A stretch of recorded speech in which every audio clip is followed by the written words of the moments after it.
So I had a buddy of mine reach out to me who I had really looked up to for a long time, and we hadn't talked for a couple years. We started getting on the phone and chatting, and I asked how they were doing. And one of the first things they said to me is, "Oh, I'm doing fantastic. I'm making tens of thousands of dollars a month. I just got a brand new car, and just got a beautiful big home." And it was funny because, you know, as we started talking, I started realizing when I was asking about how they were doing, a lot of their answers and how they felt was not how they were feeling, but it was what they were owning, the things they had. And you know, we caught up and talked, and then after I started thinking back on that situation, and I started reminding myself of all the times in my life that I kind of valued what I had instead of how I actually felt. The reason why I say this is because growing up, I thought that success was going to be defined by the amount of money I made, until I realized that a lot of people in the world have a ton of money, but they don't always feel fulfilled. And there's a lot of people in the world that have no money that feel fulfilled. But my point being is that when we measure success through the yardstick of how much we own, we're going to influence other people to do the exact same thing. And success doesn't happen overnight.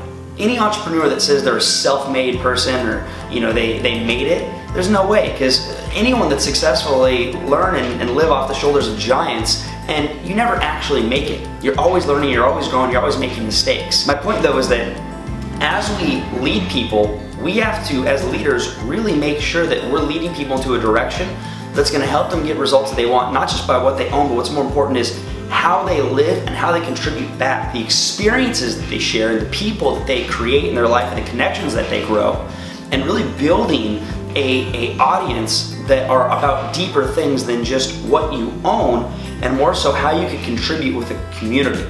So realize that when we lead just based off of telling people that you can have nice things, you'll lead people for a week or a month, maybe a year. But if they don't get those results and they don't get the same nice things in that time, they're gone. But if you lead people based off the experiences they can share and the journey that doesn't happen overnight of growth, of personal discovery, of self-improvement, then you cultivate a community of leaders that understand that you're making a long-term impact, and the destination is never going to actually be set, because it's an ongoing, continuous journey.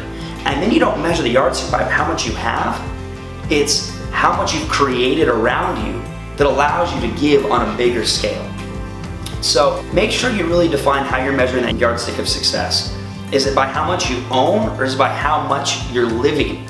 Are you thinking about life, or are you living life? Are you creating experiences every single day that are bringing other people together? Or are you just focusing on all the things that you have? Either way, you're influencing people on a daily basis. And these people are going to make decisions and actions based on the way you lead.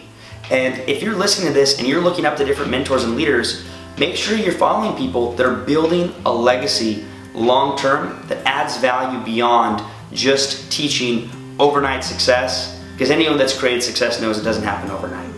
So if you find value in this video and other videos you created, we built a YouTube channel called Ignite. And the concept is to take spiritual business principles and real-world personal development and growth and tie it all together to get real-world results that you can actually apply in your life. And as this YouTube channel is growing, we're really creating a community together too. So feel free to subscribe and take a deeper look if you want to see some of the new content that we're coming out with as well. And so it is.